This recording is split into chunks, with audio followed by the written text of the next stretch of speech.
밥 한 번 먹자 이런 말 진심이든 아니든 상대방에게 친밀감을 표시하기 위해 즐겨 쓰는 표현이죠. 하지만 정치의 세계에선 밥 한 끼를 같이 해도 그 이상의 의미가 담긴 정치 행위로 해석될 수밖에 없습니다. 요즘 부쩍 늘고 있는 정치권의 식사 정치 어떤 의미로 봐야 할까요? 황태순 정치평론가, 김관옥 계명대 정치외교과 교수, 김홍국 경기대 겸임교수, 황장수 미래경영연구소장 이렇게 네 분 모셨습니다. 어서 오십시오. 네, 안녕하십니까.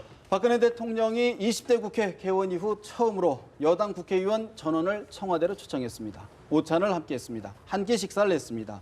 정치적 이해관계를 떠나 당청이 혼연일치가 돼야 한다고 강조를 했는데요. 박근혜 대통령의 이야기 들어볼까요?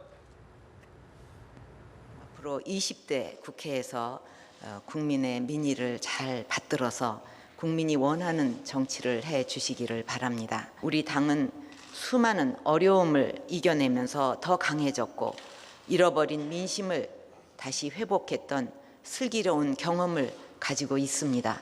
우리 함께 힘을 모아 노력해 나갑시다.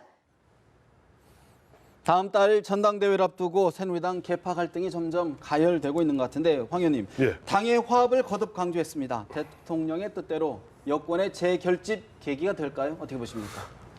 아무도 계기가 될 겁니다. 왜냐하면 지난해 11달 전이죠. 지난해 8월에도 마침 청와대에서 오찬 회동이 있었어요. 근데 그때는 보면은 당시 유승민 파동 이후에 어떻게 보면 역시 당의 주인은 나다 하는 것을 좀 강조하고 당을 갖다 좀 장악하려는 그런 의도가 있었던 반면에 오늘 같은 경우는 잠시 전에 보셨습니다만은 박근혜 대통령의 굉장히 표정이 부드럽죠. 말도 보니까 오늘 여소야대 하에서 우리가 당과 정부가 혼연일체되어서 어려움을 이겨나가야 된다. 네. 왜? 박근혜 대통령 이제 임기 1년 7개월밖에 안 남았습니다. 네. 내년 2017년은 대선의 한 해죠. 결국 박근혜 대통령이 올해 나머지 한 6개월 정도 그야말로 있는 대로 자기 최선을 다해서 그동안 하고자 할 수 있는 일을 할 수 있는 게 올해 한 해밖에 없다 보는 게 맞을 겁니다. 그러다 보니까 이번 4.13 총선에서 사실 역대급 참패하지 않았어요. 이런 상태에서 언제까지나 당과 청와대가 서로 외면하고 서로 불화해서는 안 된다. 그렇기 때문에 박근혜 대통령이 우선적으로 보면 먼저 손을 내밀면서 화해하자, 화합하자, 소통하자 하는 메시지를 보낸 거예요. 오늘 보니까 오늘도 마침 잠시 말씀드리겠습니다. 129명 의원 중에 개인 사적으로 3명 못 나왔죠. 126명 의원 나왔는데 특히 한 사람 한 사람하고 나중에 악수를 하면서 헤어질 때 악수를 한 사람 한 사람 하면서 126명 의원의 개개인의 어떻게 보면 사연들, 개개인의 어떤 인연들을 갖다가 언급하면서 굉장히 친근한 표시했다. 특히 유승민 의원하고 한 1분 가까운 대화를 나눴다고 그래요.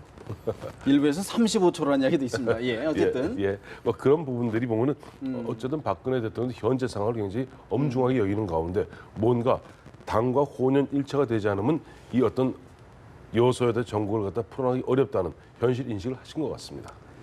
네, 뭐 저는 이번 오찬이 굉장히 긍정적이라고 봅니다. 그리고 이게 여당 의원들과 전 의원을 이제 초청했다는 것도 굉장히 잘한 거고요. 이 여당 의원들과 오찬에서 머무르면 안 된다. 이게 야당 의원들도 전원 같이 오찬을 해서 지금 말씀하신 대로 1인 1인 서로 얘기할 수 있는 그런 기회를 갖는다면 국민들 입장에서 굉장히 편안함을 느낄 수 있는 거거든요. 그래서 일단은 기본적으로 아주 잘한 일이다 생각하는데 그럴 수밖에 없는 또 안에 요인이 있는 거죠. 결국에 이제 지금 말씀하신 대로 이 여소야대 국면. 특히나 이제 원심력이 이제 강해지는 시점, 즉 임기 말로 이제 진입을 했습니다. 여기서 여당과의 어떤 협력 관계가 굉장히 필수적인 그런 상황이 돼버렸기 때문에 어떻게 해도 이제 이 겉으로는 굉장히 당의 화합, 당정청 협조 뭐 이런 걸 굉장히 강조하고 있는 거죠. 근데 또 내면으로는 이제 전대가 또 바로 앞에 있지 않습니까? 그거가 뭐 해석 안 할 수가 없는 거죠. 전대 앞에서 지금 원심력이 굉장히 강화되는데 우리가 아직 내 레임덕 완전히 온 거 아니다. 그리고 지금 일종의 이제 원심력을 방지하는 그런 메시지를 전달하는 부분이 그렇죠. 화합을 강조하고 또 강조하면서 아직 내가 여기 있다. 뭐 이런 걸 말씀하시는 거. 왜냐하면 그 전에 이제 원내대표 2명의 원내대표와 지금 이제 원내대표도 불편하고 그 전에도 이런 것들이 사실은 좀 굉장히 부담으로 오고 있는 거거든요. 그래서 이런 부분에서 이번 전대는 친박계가 좀 가져갔으면 좋겠다. 이런 메시지가 은연중에 깔려 있는 거 아닌가? 자체가 그런 메시지다. 그렇죠. 그런 말씀이군요. 황 소장님. 사실 이제 많은 분들의 관심 유승민 의원과의 관계 회복. 사실 초점이 모아졌는데 어떻게 보십니까? 이번 계기 어떤 단초가 될까요?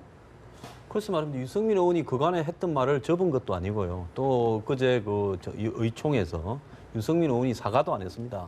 그냥 본인이 사실상 듣기에 따라서는 갑의 입장에 과거는 잊고 가자. 네. 마치 용서하는 듯한 했는데 친박은 일부는 박수를 치고 일부는 박수를 안 쳤대요. 우리가 사람이 굉장히 서로 어색할 때 오래간만에 만났는데 좀 어색할 때 언제 밥 한번 먹자 이러지 않습니까? 네. 그래서 밥 한번 먹자가 친밀함의 표시인지 오늘 어떻게 보면 어색한 사이를 임시 봉합하고 가야 될 여러 가지 사연들이 있으니까 하는 것인지 네. 또 배신의 낙인이라는 게 원래 낙인이라는 것은 흑인 노예나 그다음에 주홍 글씨 옛날에 뭐 바람 피운 여자들한테 새겨서 평생 가는 거 아닙니까? 그런데 한번 봅시다. 그 낙인이라는 거 그 평생 가야 될 부분이 과연 밥 한 끼 먹어서 해결이 되겠는가 하는 전체 모임 부분에서 갖고는 좀 의문이죠. 다만 총선을 지나서 대선까지 가는 부분에서 이대로 두게 되면 전당대회 국면에서 지금 친박 안에서도 후보들이 한승교, 뭐 이주영, 뭐 등등 이런 사람들이 이 각각 다 자기가 뛰겠다고 하지 않습니까? 자기 정치. 예, 그래서 무슨 단일화냐? 서청원 대표가 나오더라, 전 대표가 출마하더라도 각자 가자 이렇게 주장하지 않습니까? 이런 양상에서 그냥 두게 되면 당권이 이 비박으로 넘어갈 수 있죠. 예. 이런 부분에서 이 친박을 갖다가 좀 힘을 실어주는 측면도 있을 거고 대통령의 존재감 가시도 있을 거고 또 반기문 유엔 사무총장 띄운다는 그런 부분의 의미도 있을 거고 또 개헌 부분에 대해서 지금 네. 친박의 일각에서 카드를 꺼냈지 않습니까? 그런 부분에 대한 어떤 당 내부 좀 사전 정비 포석이다. 그런 부분이 도움이 됐을까요? 어떻게 보십니까? 친박, 이른바 친박에. 도움이 되는데요. 제가 봤을 때 뭐 이 마취라는 게 뭐 자꾸 맞으면 이제는 좀 약효가 일찍 떨어지지 않겠습니까? 그래서 대통령이 오늘 이렇게 하셨지만은 과연 이것이 얼마나 가겠는가? 결국은 비박은 자기들 나름대로의 대권 구도가 있고 또 당권을 장악하고자 하는 계획이 있는데 대통령이 불러서 밥 한 끼 이렇게 주셨다고 고마우니까 우리 욕심을 좀 버리고 대통령을 위해서 앞으로 전력을 다하자 이래 생각을 하겠습니까? 친박조차도 지금 그렇게 생각하는 사람이 늘어나고 있는데요. 효과는 있겠지만 약효가 오래 갈지는 미지수다. 그런 분석이신데 어떻게 보십니까? 일단 효과는 있을 겁니다. 그리고 보기 좋지 않습니까? 뭐 배신의 정치를 심판해달라, 뭐 국회를 심판해달라 이런 아주 그 엄중했던 모습에 비해서 같이 이렇게 얘기하고 의회와 서로 소통하는 거 일단 그 자체는 굉장히 저는 좋다고 봅니다. 일단은 효과는 있을 건데요. 일단은 이번 상황이 레임덕 상황에 대해서 조금 더 대응하는 측면 그리고 후반기의 국정과제 아무래도 박 대통령이 목표로 했던 과제들을 성취해야 되는 그런 측면들이 있고요. 단기적으로는 역시 전당대회에서 일단 친박계에 힘을 실어주는 역할들 이런 여러 가지 포석들이 있습니다. 이 부분에 대해서 비박 진영이 과연 어느 정도 이제 진정성 있게 받아들일 것인가. 사실 대통령께서 전체 배웅도 하고 덕담도 네. 하고 그렇게 하셨지만 사실은 그 내부에 깔려 있는 앞으로의 향후 전대와 이후에 이 정권 재창출을 향해서 친박과 비박 간의 구도는 일단은 여전하거든요. 이미 레임덕은 시작됐고 원심력은 작동을 했는데 과연 박 대통령께서 얼마나 더 포용력 있게 갈 것이냐. 예. 일단은 야권을 또 초청을 해서 가능한 한 야권과의 소통하는 것도 중요하다고 봅니다. 왜냐하면 뭐 서별관 회의 의혹이라든가 또 거기에 대해서 뭐 보도 통제 의혹이라든가 또 세월호 뭐 특별법 관련해서도 연장 문제라든가 야권과 지금 마찰이 일어날 수밖에 없는 더군다나 오늘 또 사드 건이 사드까지. 터졌습니다. 이렇기 예. 때문에 야당들은 일단 반발하고 있지 않습니까? 예, 예. 왜냐하면 중간에 협의 과정이라든가 이런 부분들 여러 가지 얘기를 하고 근데 있는데 굳이 오늘 한미양국이 사드 한반도 배치를 발표하는 날 이게 좀 공교롭게 좀 이게 맞물리다 보니까 좀 주목이 좀 분산되는 것 같아요. 우연의 일치일까 어떻게 보십니까? 일단은 다 계산은 됐다고 봅니다. 왜냐하면 적절한 선에서 양측의 효과를 분배하는 저는 그런 효과를 노렸다고 봅니다. 왜냐하면 지금까지 나오는 뭐 국회 쪽의 전언을 들어본다면 네. 사실상 청와대와 주한미군이 이번 사드 결정권을 어제 NSC를 열어서 사실상 결정을 했다라고 전해지고 있거든요.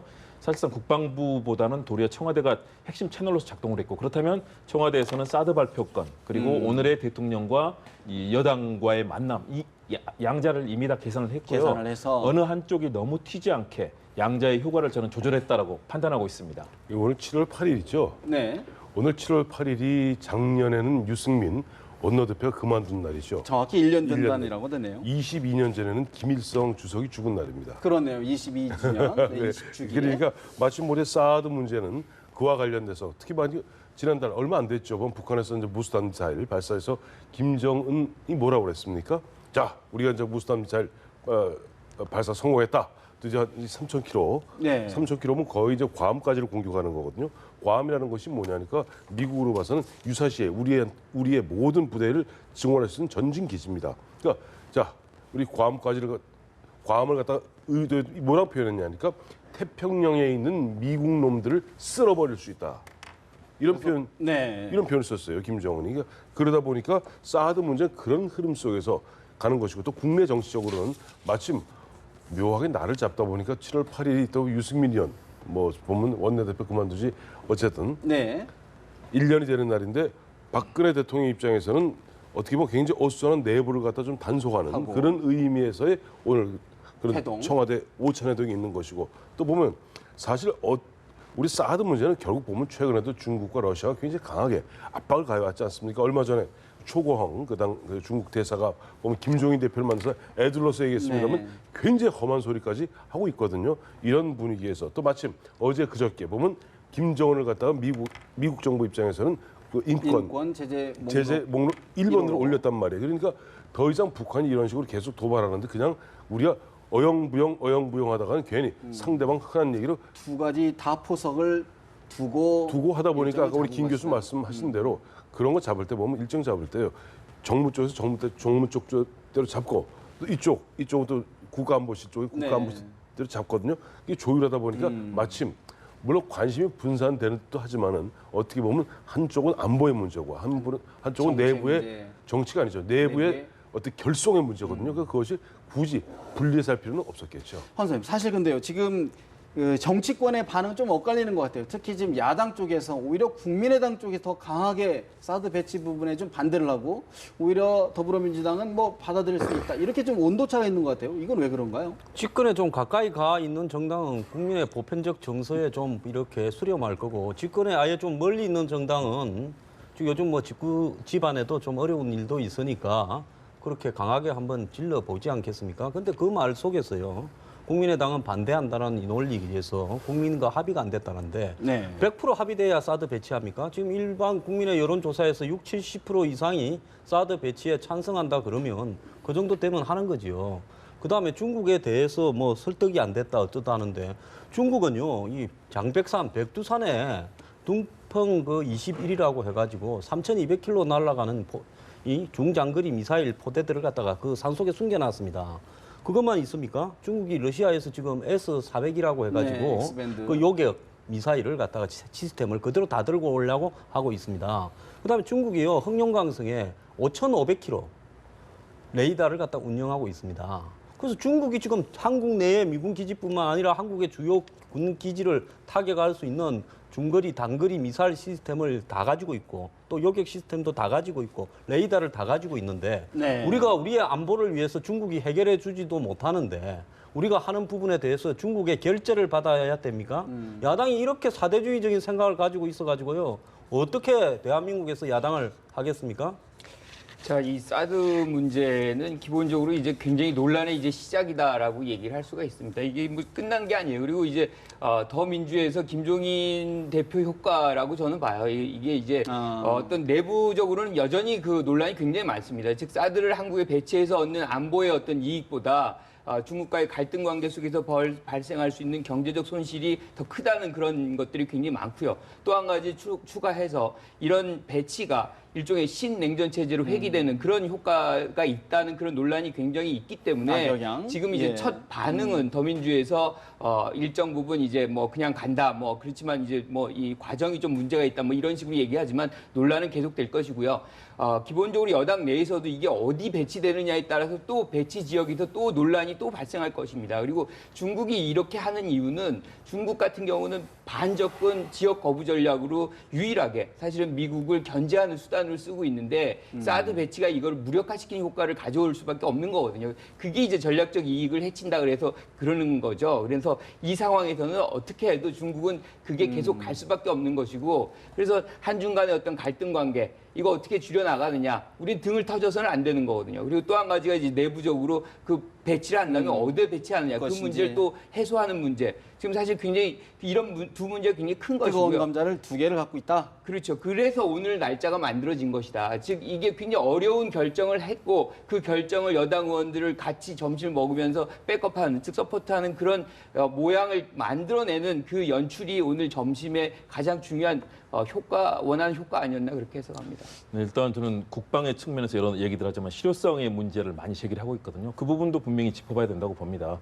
과연 사드 배치를 통해서 과연 우리가 목표로 하는 전략적 성과를 거둘 수 있을 것인가. 그다음에 두 번째는 국제지정학적인 측면에서 분명하게 외교적 측면에서 우리가 미국의 MD 시스템에 이제 들어가는 거거든요. 단순하게 사드 배치 문제가 아니라 우리가 한미일 공조 시스템에서 만일의 경우 유사시의 어떤 상황이 발생한다. 그렇다면 결국은 이 중국과 러시아 그리고 북한과 어떤 일순간에 정말 네. 함정 속에 저희가 빠져들 수도 있습니다. 그런 국제지정적인 틀에서 저희가 분명히 염려하고 짚어봐야 될 측면은 분명히 있다고 보고요. 경제적인 측면 아무래도 네. 또 뭐 중국과의 이런 통상 마찰이라든가 있고요.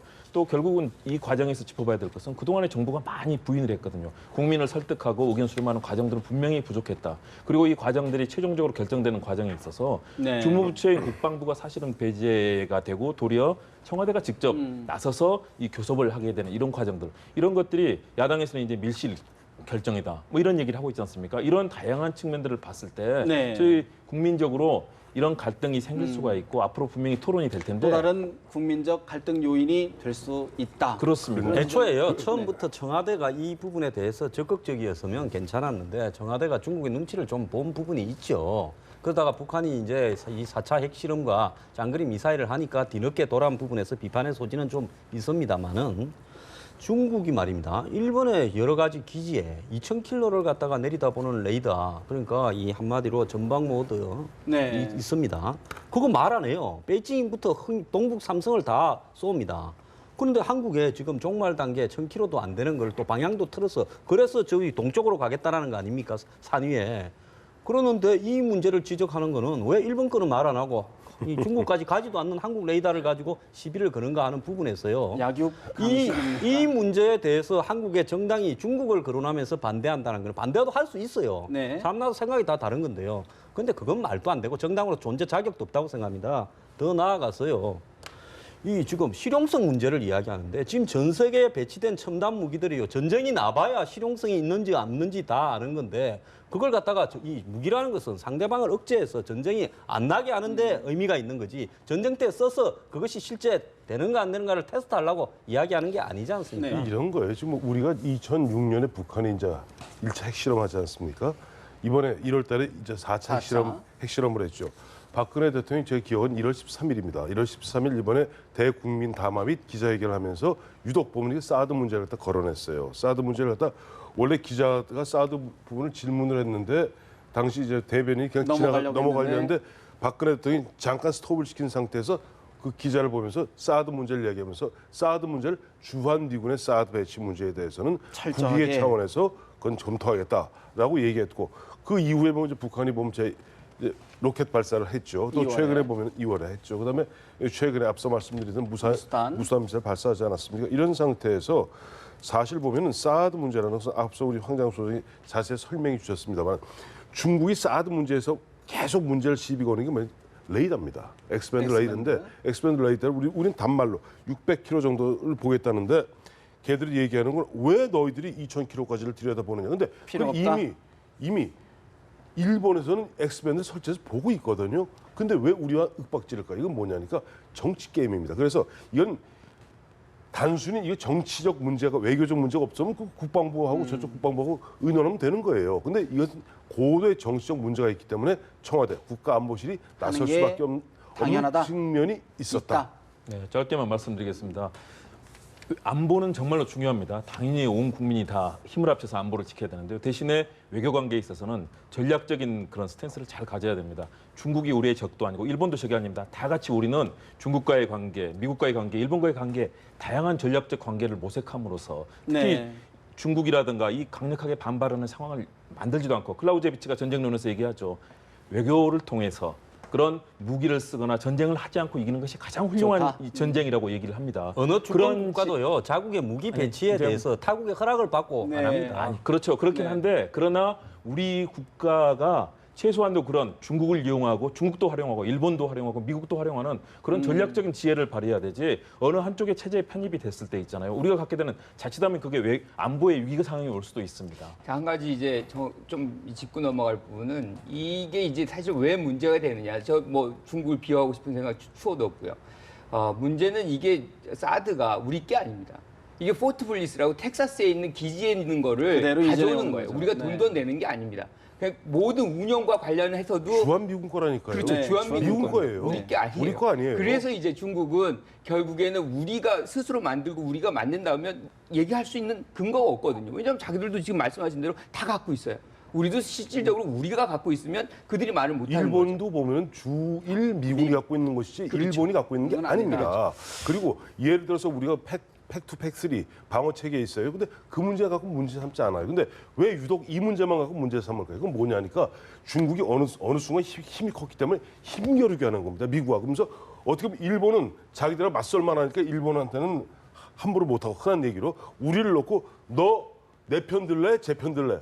이렇게 지금 윽박 지르는 거예요. 아니, 자, 그러니까 한미 군사 동맹에서요 서로가 무기를 갖다가 호환성을 있게 갖고 오고 하는 것은 각자 서로 간의 이 주권에 선택. 관한 문제입니다. 주권에서 판단한 문제입니다. 그렇기 때문에 그게 한국에 있는 미국 무기가 한국 거냐 미국 거냐는 의미가 없는 이야기죠. 알겠습니다. 사실 사드 배치 문제 이 문제만 놓고도 이번 토론하면 끝이 안 날 것 같은데 국민의당 이야기 좀 정치권 이야기 좀 해봐야 될 것 같습니다. 오늘 검찰이 국민의당 리베이트 의혹과 관련해서 김수민, 박선숙 의원에 대한 구속영장을 사전 구속 청구했습니다. 김 교수님, 참 굉장히 속전속결로 영장을 청구한 것 같은데 어떤 의미, 어떤 배경으로 보십니까?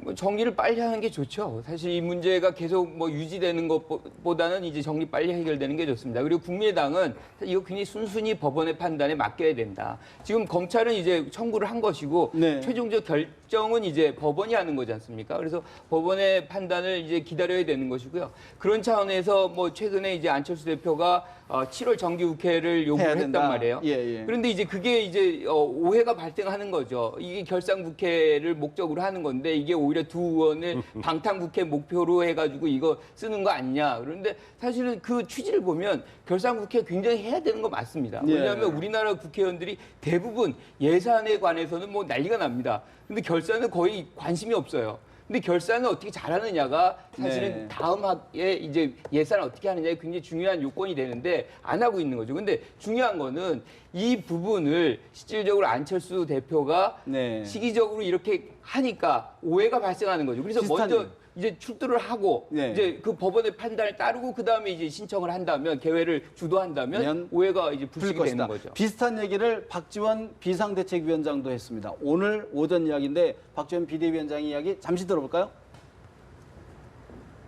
새누리당과 더불어민주당이 국민의당의 요구에 응답해줄 때가 되었다 말씀드립니다. 7월 임시국회를 열어야 세월호 특조위 활동 기간을 연장할 수 있고 결산 심사 그리고 제출될 추경안 심사를 심도 있게 할 수 있습니다. 오비 일학일까요? 아니면 알아서 뜬 걸까요? 어떻게 보십니까?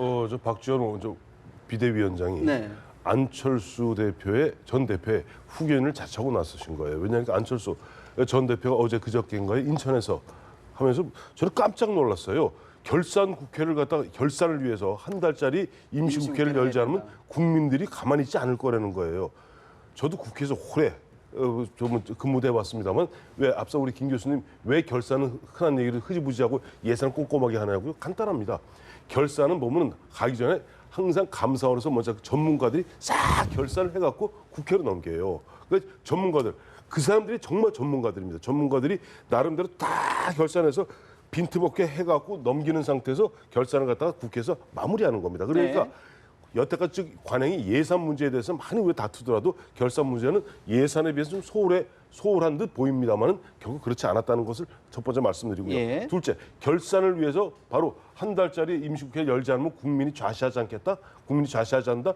그런 안철수 전 대표의 말씀에 또 박지원 원내대표도 이제는 응답하라. 해야 된다. 라고 어떻게 편드는데 그러다 보니까 국민들 내리 속에 박선수, 김수민 지키려는 이런 방탄 국회 하려고 그러는구나. 아까 김 교수님 말씀대로 그 두 분에 대해서 어쨌든 보면은 이제 보면 사전 구속영장 신청됐으면 어쨌든 이제 영장 네. 실질 심사 받지 않겠어요? 예. 그 결과 가부 결정된 다음에 열어도 늦지 않습니다. 늦지 않다. 이미 알았을 것이라는 배경으로 말씀하시는 건가요? 네? 이미 사전 영장을 칠 것으로 짐작. 아니 왜냐니까 이미 보세요. 왕주현 사무부총장을 갖다 며칠 전에 구속했죠. 아니 구속을 영장 했고 연기를 했죠. 그래서 시기를. 검찰은 열흘 20일 네네네. 동안 구속 수사를 할 수 있습니다. 그 구속을 연장했거든요. 구속 연장하고 이미 왕주현 부총장으로부터 무슨 말이 나온다. 왜? 얼마 전에 박지원 원내대표, 박지원 비대위원장이 무슨 말씀했어요? 이런 얘기했어요. 아 주변에 보니까 이 사람 저 사람 강압 수사하고 있다는 말이 들린다. 그 이야기할 때부터 아 이분들은 이미 박선숙, 김수민 두 의원에 대해서 검찰이 영장 칠 것이라는 짐작을 했던 거예요. 하고 그러니까 그 대목에서 그런 분위기에서 좀 안철수 대표 이야기 나오고 박지원 비대위원장 얘기 나오니까 이게 자칫 그냥 오비이라고 들릴 수가 있어요. 네, 결산 국회를 한다는 건 저는 분명히 의미는 있다고 봅니다. 왜냐하면 그동안에 우리 국회가 최종 결산하는 데 있어서 행정부가 사실은 목적에 맞지 않게 또 허투루 썼던 것, 감사원 지적이 지금 속속 나오고 있거든요. 그런 측면에서 결산하는 건 좋은데 일단 국민의당이 가지고 있는 캐스팅 보트 역할을 존중해서 두 정당이 해주면 좋겠지만 아마 받아들이지 않을 걸로 저도 생각을 합니다. 그렇기 때문에 결산 국회를 어떤 식으로든 뭐 각 상임위에서 잘 하든 뭔가 그런 형식을 취해서 결산을 잘 해줬으면 좋겠고요.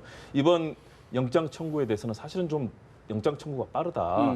왜냐하면 충분히 저는 조사가 됐는지는 잘 모르겠습니다. 검찰이 자신감이 있는지 모르겠지만 그러나 사안에 대해서는 사실 명확하게 밝힐 지점들이 많이 있거든요. 네. 더구나 입법부의 국회의원들이 관련돼 있기 때문에 현직이고요. 그렇습니다. 그렇기 때문에 그 내용들을 꼼꼼하게 확인하고 영장 자칫하다가 만일의 경우 이렇게 서둘러서 했다가 기각이 무리하게 된다든가. 청구했다가 기각될 경우에는 사실은 검찰이 이 수사에서 망신을 당할 수도 있습니다. 그렇기 때문에 사실 수사 저는 자체가 흐트러질 수도 그렇습니다. 있죠. 그게 사실은 좀 우려되고 왜냐하면 이 영장 청구한 시간이 굉장히 빠릅니다. 이번 사안이 발생해서 지금까지 오는 동안에 물론 검찰은 많은 확인을 했겠지만 입법부에 관련된 거기 때문에 저는 신중하고 꼼꼼하게 그런 조사를 할 필요가 있다고 보고요. 그래서 그런 측면에서 국민의당에서는 상당히 좀 반발을 하고 있는 게 아니냐. 이게 검찰의 어떤 정책적인 목적도 있다라고 생각을 하고 있는 것 같은데요. 검찰이 좀 그런 것들과 관계없이 제대로 꼼꼼하게 또 국민들의 입장도 생각해서 그런 수사를 네. 해줬으면 하는 그런 어쨌든 생각입니다. 회기가 지금 회기 중이 아니기 때문에 두 의원 바로 이제 심사를 받아야 될 것 같은데 제가 새누리당이면 회기를 갖다 열어줘 버리겠습니다. 그래갖고 국민의당이 중심으로 해가지고 체포 동의안이 나와가지고 국회에서 부결시켜 좀 보도록 그렇게 하면요. 그게 더 키워서 덕을 보는 거죠. 지금 뭐 특검 폐지 이래 샀는데 한번 체포 동의안 부결시켜 보라고 국민 여론이 어떠냐고 한번 그렇게 해보는 게 더 나을 것 불가능하다는 같다. 전제로 좀 말씀하시는 예, 거죠. 그리고 여기서 이제 중요한 것은요. 검찰이 발표를 똑바로 좀 할 필요가 있습니다. 뭔가 하면 마지막으로 박선수 의원을 뭐 28일인가 불러서 조사하고 이게 뉴스상에서 사라졌습니다. 그렇게 매일 특종을 하던 언론들도 제대로 보도하지 않고요. 딱 뉴스라고는 박선수, 김수민 둘이 어디로 갔느냐. 둘이 국회도 안 나오고 사라졌다. 이것밖에 안 나오고 있어요. 그다음에 이제 오늘 영장을 했습니다. 그러면 검찰이 더 이상은 수사 대상이 없다는 거냐. 그럼 안철수 대표는 이 사태에 대해서 인지하거나 보고받았거나 지시한 바가 없느냐를 검찰이 분명히 이야기를 해줘야지요. 박선숙이 총책이라고 이야기하고 모든 걸 지휘한 사람이 박선숙이라고 이야기하고 영장을 청구를 해야지요. 수사 끝이 마무리되는 것이다. 제가 왜 그런가 하면요. 네. 이 정치적인 문제하고 법적인 문제는 다르지 않습니까? 안철수 대표가 상태한 것은 정치적인 문제입니다. 근데 네. 이 지금 리베이트 조사는 법적인 문제입니다. 위법 사항에 대한요.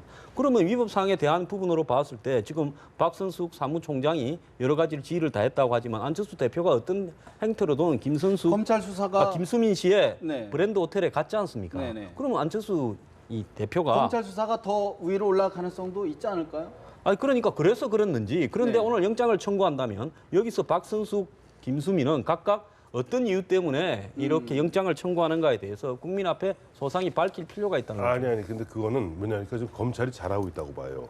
왜냐하니까 그 만약에 예전 우리 이제 기자들이 뭐 다 아시겠습니다만 기자들이 주로 기사 쓰는 것은 그 검사나 수사관들한테 흘러나온 걸 취재하는 겁니다. 그리고 사실 웬만해서는 검찰에서는 중간 수사 결과 발표 등을 잘 안 합니다. 영장 내역도 잘 공개하지 않습니다. 않습니다. 만약 그걸 미리 공개하게 되면 이른바 피의사실 공표죄로 예를 들어 검찰이 되치기 당할 수 있어요. 특히 이 부분에 있어서는 보면 국민의당이 뭐 이상돈 의원 같이 법학 전문가들, 박지원 의원, 박주선 국회 부의장 나와서 한 얘기 있잖아요. 자, 검찰이 영장 치면 망신할 것이다. 그다음에 뭐 박지원 의원 얘기했잖아요. 뭐라고 그랬어요? 앞으로 검찰의 수사 결과를 보고 인정사정 보지 않고 네. 검찰을 다루겠다. 이런 식으로 하는 가운데 검찰 입장에서도 그걸 다 피의 사실이 흘러나가는 극도로 아마 보완을 유지했을 겁니다. 그리고 아까 조금 빠르다는 말씀을 하셨는데 이게 처음 이것이 보면 중앙선관위에서 발표했던 게 딱 한 달 전입니다. 6월 8일 날 고발했고 6월 9일 날 그걸 발표하거든요. 그러니까 오늘 마침 7월 8일이죠. 그러니까 중앙선관위가 검찰에 고발한 게 딱 한 달이에요. 오늘 네. 한 달 됐고 그 사이에 이미 6월 28일 날 6월 23일 날 김수민 의원이 출두했고 27일 날 박선숙 의원이 출두하는 날 바로 왕주현 사무부총장이 16일 날 출두했다가 6월 27일 날 구속이 됩니다. 영장 네, 쳐서. 이런 걸로 봐서는 저는 결국 빠르지 않다. 빠르지 왜냐하니까 그 앞에 이미 중앙선관위에서 상당 부분 조사가 이루어진 가운데 검찰에 넘어간 것으로 알고 있고 또 왕주현 사무부총장을 갖다 1차 구속 기한을 연장하면서도 뭔가 확실한 의견이 나와서 이것을 갖다 두 의원에 대해서 구속 수사가 불가피하다. 확증을 잡았다. 그런 그런데 말씀이시네요. 지금까지 거론되지 않은 사람은 수사가 진행될 가능성이 거의 없죠. 그런 어떤 부분에서 검찰이 깨끗하게 매듭을 짓고 말아야지 지금 안철수 대표가 아는지 모르는지를 이렇게 놔놓고 가면 곤란하지 않습니까? 알겠습니다. 사실 뭐 이게 영장이라는 것이 수사의 결과가 아니고 수사의 과정이기 때문에 좀 더 지켜봐야 될 부분이 있는 것 같습니다. 새누리당 이야기 좀 해볼까요? 다음 달 전당대회를 앞두고 이른바 친박계 의원들의 당대표 도전 선언이 잇따르고 있습니다. 원조 친박으로 불리죠. 한선교 의원도 출마 의사를 밝혔습니다. 한 의원의 이야기 잠시 들어봅니다. 어느 누가 나오면은 안 되기 때문에 그분이 뭐가 되면 안 되기 때문에 나가겠다. 이 조건부 출마 시사는 그렇게 보기에 좋아 보이지 않고요. 예. 그냥 나경원 의원 나오실 거면 그냥 나오시면 되고 예. 나오시지 않을 거면 그냥 가만 계시면 되는 거죠. 예. 저는 친박 후보로 나갑니다. 비박에서도 뭐 같이 손잡자는 뭐 그런 제안도 없지 않아 있었습니다만은 예. 저는 태생이 친박이고 친박인 것을 자랑스럽게 생각하는데 요즘 조금 그 성향이 다른 강한 친박들이 어떤 친박 정신 또 박근혜 대통령조차도 좀 이미지에 손상을 가는 그런 행동들을 하고 있고 예. 당이 너무 친박, 강성 친박에 의해서 움직이는 것을 저는 볼 수가 없어서 예. 당에서에서는 그런 이루어지지도 않거든요. 그래서 결심을 했고 잘 될 것 같습니다. 한선교 의원 태생이 친박이다. 자랑스럽게 생각한다. 친박 후보로 나오겠다. 이야기를 했습니다. 김 본부장님, 사실 지금 강성 친박에 의해 당이 움직이는 거 두고 볼 수가 없다. 이런 취지인데 지금 계속 친박계 의원들이 지금 계속 출마가 잇따르고 있거든요. 무주공산 때문에 그런 겁니까? 아니면 군웅할 겁니까? 어떻게 보십니까? 군웅할 거라고 봐야죠. 왜냐하면 일단은 소위 말하는 강성 친박에서 최경환 의원이 일단 빠지게 됐죠. 그리고 이제 서청원 의원에게 다들 몰려 있는 상황입니다. 그리고 이주영 의원, 이정현 의원 출사표를 던진 상황이죠. 그렇기 때문에 친박 진영이 상당히 혼란스러운 상황이고요. 서청원 의원이 과연 받아들일 것이냐 이것도 주목이 되는데 포인트죠. 그렇죠. 사실은 그래서 이 기회에 여러 군웅들이 본인의 존재감들 다시 한번 확인하면서 스스로 역할을 할 수 있는 공간들을 찾겠다라는 그런 의도로 보입니다. 한성교 의원이 물론 원래는 이 친박에 아주 가까웠지만 요즘 뭐 누님이라고 뭐 부른다고 그렇습니다. 예, 요즘 예. 약간 멀박적으로 네. 갔다고 하지 않습니까? 그리고 본인도 마지막에 말꼬리를 흐르는데 뭐 당선을 자신하고 있는 건 아닌 것 같고요. 네. 그렇다면 친박 진영이 상당히 분화되고 있다. 다시 말해서 소위 말하는 진박이라고 하는 그룹들이 서청원 의원에게 지금 목을 메고 있는데 네. 다들 열심히 그래도 우리 나가서 뭔가 나는 해보겠다라는 자신의 존재감을 과시하는 그런 이 친박 그룹들이 이제 다양하게 분화되고 있는 거고요. 다시 말해서 결국은 박근혜 대통령의 레임덕을 반영하는 상황이고 친박의 위기 상황을 보여주는 것 같습니다.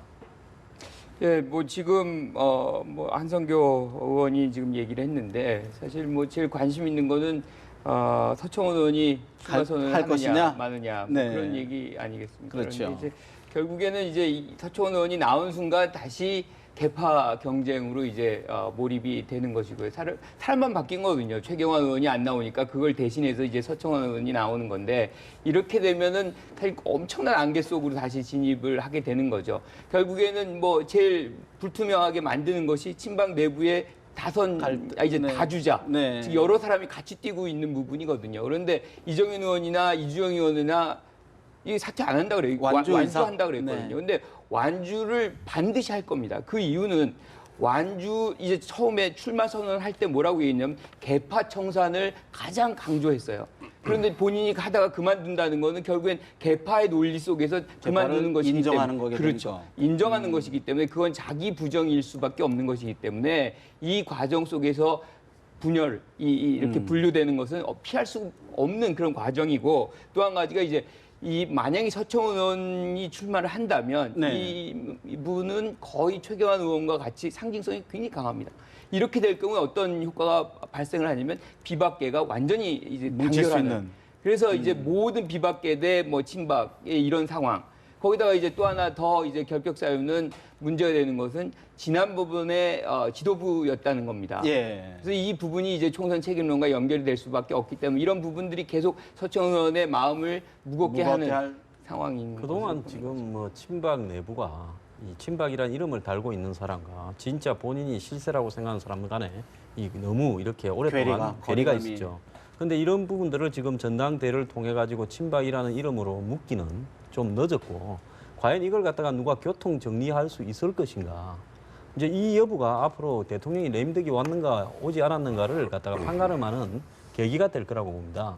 저는 서청원 전 대표도 사실상 당권을 하고 싶었는데 네. 최경환 전 부총리한테 밀려서 출마를 안 하고 있다가 지금 최 전 부총리가 못할 사정이 되니까 이제 등장한 부분 아니겠습니까? 예. 근데 이제 본인이 나가는 부분에 대한 부분에서 만약에 한성교, 이주영, 이정현 이렇게 4명이 나온다면 정말로 당선을 장담할 수 없는 일이 벌어지게 되죠. 자, 지금 8선을 해서 이 뭐 최고령에 가까운 연세에 이번에 낙선을 했다고 하면 이건 뭐 있을 수 없는 일이고 저분은 또 하반기 국회 때 의장을 생각하고 있기도 한 부분 아닙니까? 그러면 서청원 전 대표가 그러면 친박계의 교통 정리를 할 수 없을 것이라는 전제를 두고 말씀하시는 거예요? 그러니까 지금 며칠 사이에 예. 이 교통 정리가 된다면 나올 거라고 보고요. 예. 정말로 각자가 이야기하는 대로 정말로 교통 정리가 불가능하고 하다면. 다 뛰어보자. 예. 그리고 단일화는 없다고 한다면 하면 저는 안 나올 거라고 안 나올 봅니다. 것이다. 보면 사실 그런 측면에서 오늘 점심 오찬 청와대 오찬이 굉장히 중요하다고 봤어요.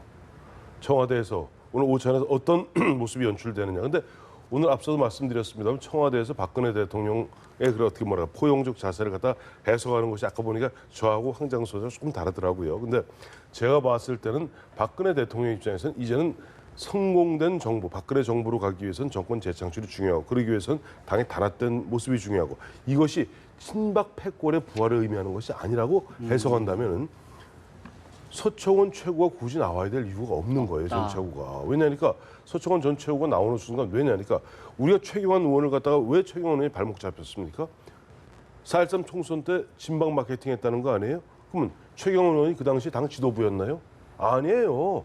대구 경북 선대위원장에 불과했을 뿐이에요. 그러나 대구 경북 선대위원장이던 최경환 의원이 진박 마케팅을 함으로써 전반적으로 일반 선거를 말아먹었다는 거 아닙니까? 근데 그 앞서서 그러면 김무성 당시 대표하고 그다음에 수석 최고위원이었던 서청원 최고위원하고 우리는 매일 봤어요. TV를 통해서.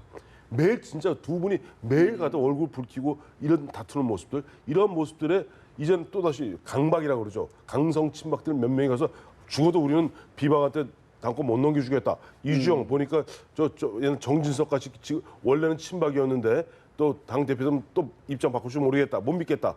그래서 서청원 큰형님이 해주셔야겠다. 옹립하자. 이런 부분이 어느 정도 설득력 있겠습니까? 그리고 거기에 과연 이주영, 홍문종, 또 뭐 이정현, 아까 한선교 어느 부분들이 그 지붕 안에 들어오겠느냐? 쉽지 않거든요. 안 그런 것이다. 상태에서 모르겠어요. 청와대에서 지금 뭐 청와대에서도 뭐 정무수석이라든지 비서관이라든지 누가 바람을 잡고 있는지 모르겠습니다만은 예. 실제 대통령의 의중과는 아마 동떨어진 얘기일 있을 거예요. 것이다. 오늘 그런 면에서 네. 오늘 점심 때 오늘 오찬장에서의 박근혜 대통령의 모습을 자세히 보시면은 아마 내일이나 모레쯤 뭔가 결말이 입장이 날 나올 겁니다. 것이다. 그런 측면에서 아까 우리 김 교수님 비박계가 더욱 똘똘 뭉칠 것이다. 그런 말씀을 했는데 이미 출마 선언을 한 김용태 의원의 이야기 잠시 들어볼까요? 서청원 의원은 당대표 경선에 나서 국민과 당원에게 심판받기를 바랍니다. 이번 당대표 경선 구도는 명명백백합니다. 과거로의 회귀냐, 현실과의 어정쩡한 봉합이냐, 새로운 미래의 시작이냐, 이 셋 중에 하나를 선택하는 것입니다. 그리고 국민과 당원들이 심판하실 겁니다. 서청원 의원 나와서 당원들의 심판을 떳떳하게 받아라. 참 여러 가지로 완곡하게 비판을 했는데 사실 김 후보자님 지금 비박계에서는 나경원 의원이 나올 수도 있다. 서청원 전 의원 대표가 나오면 굉장히 좀 무게가 좀 실리는 느낌인데 어떻게 보십니까? 나경원 의원의 행보. 일단은 여성으로서 지명도가 있고 인지도가 굉장히 높다는 점이 강점이긴 한데요. 당에서의 그런 이 의원들의 호감도라든가 이런 부분에서는 사실은 또 약간 처지는 측면이 있거든요. 그런 측면에서 강점과 약점을 동시에 갖고 있는 그런 여성 의원이고 또 상당히 높은 인기는 있지만 당내에서 위상이 또 높지는 않다는 그런 측면이 있습니다. 그렇다면은 다른 비박계 진영에서도 그런 적극적으로 호응하는 목소리가 아직은 안 나오고 있는 상황이고요. 방금 뭐 김용태 의원 얘기했지만 상당히 이 본인의 의혹이 앞서고 있고요. 또 정병국 의원도 그동안 가져왔던 당내 위상이라든가 또 초선 때부터 활동했던 그런 영향력들을 고려한다면 비박계 진영도 상당한 경쟁 속에 빠져들 수 있다. 그런데 일단은 정병국, 김용태 두 의원 같은 경우는 서로 간에 연합할 수 있다는 그런 뉘앙스를 그동안 비춰왔기 때문에 사실은 나경원 의원이 그런 벽을 넘기는 저는 쉽지는 않다고 봅니다. 그렇기 때문에 일단은 본인의 그런 의혹과 또 친박계에 의해서 자칫하면 당이 또다시 잘못된 길로 가지 않도록 본인이 나서겠다는 의혹은 갖고 있지만 실제 상황으로 만들어지기는 쉽지 않다고 봅니다. 나경원 의원이 나오기는 쉽지 않을 것이라는 전망이시네요. 네. 어떻게 보십니까? 본인이 출마를 안 한다고 해도 뭐 예컨대 선대본부장 뭐 이런 상징적인 즉 비박의 어떤 움직임에 구심점 역할을 한다. 여성 의원이 뭐 이거는 굉장히 이제 이 파급력이 좀 있을 수 있다고 봅니다. 그리고 반응이 굉장히 빨랐거든요. 그래서 이게 이 전달하는 그 느낌이 굉장히 이제 좀 강렬하게 지금 이 신호가 있는 것이죠. 그래서 이게 어떻게 더 파급이 이제 그것이 결국엔 이제 서청원 의원이 출마 선언을 하게 될 경우에는 좀 더 폭발력을 가질 수 있는 부분이 있기 때문에 우리가 지금 여기서 어느 정도 효과가 발생할 것이다 얘기하기는 좀 쉽지 않을 것 같아요. 여당에 그래도 명색이 당 대표를 놓은 사람은 자신이 당을 어떻게 바꾸어 갈 건가를 비전을 오래전부터 준비하고 그 결심에 의해서 나와야지. 애들 방장 선거도 아니고 저 미운 친구가 나오면 내가 나가겠다 이렇게 이야기하는 것이 당 대표를 할 자격이 있는가에 대해서 근본적으로 저는 자세가 잘못됐다고 봅니다. 그렇다 그러면 전반적으로 비박계 역시도 친박계 못지않게 흩어질 분산될 가능성이 크다 이렇게 보십니까? 비박이 뭐 단일화될 거다라고 보는 어떤 부분에서요. 뭐 친박보다는 김용태, 정병국 간에는 단일화 소지가 있죠. 근데 만약에 이제 나경원까지 나온다면 다대다로해서 사실상 단일화가 되지 않은 채 전부 끝까지 뛰게 될 가능성이 크죠. 근데 뭐 친박 비박이 예를 들어서 과거 새정치 민주연합의 친노 비노하고 비교해 봤을 때 친노 비노는 그래도 보면 노무현 대통령적 흐름과 김대중 대통령적 흐름 두 흐름이라고 좀 사실 좀 다르거든요. 근데 이쪽 좀 새누리당의 친박 비박은 어떻게 보면 친박 비박 좀 나뉘어 있습니다만 19대 2012년 19대 배치할 때는 다 친박이었어요. 친이 몇 명 빼고는. 친이 몇 명 빼고 다 친박이었는데 이 사람들이 어느 순간에 박근혜 대통령 되시고 난 다음에 서로 친소관계 때문에 친박 비박이 됐는데 네. 굳이 한번 따져보시면은 아니 뭐 비박이 잡으면 당이 어떻게 됩니까? 친박이 안 잡으면 당이 어떻게 됩니까? 그럼 어쨌든 보면 다 함께 다 동지적 입장에서 보면 새로운 그 당시에 2012년 정권을 재창출했던 사람들이라면은 너무 그렇게 무슨 불구대천의 원수같이 볼 건 아니다. 서로 싸우고는 있지만 갈등하고 있지만 공통 분모가 크다 그런 그렇죠. 말씀을 해주신 거죠. 자, 사실 이제 문재인 더불어민주당 전 대표 다음 달 전당대회를 앞두고 내일 새벽 귀국을 한다고 합니다. 과연 히말라야에서 돌아와서 어떤 메시지를 던질지도 주목해봐야 될 것 같습니다. 내부 말씀 오늘 여기서 줄이겠습니다. 고맙습니다.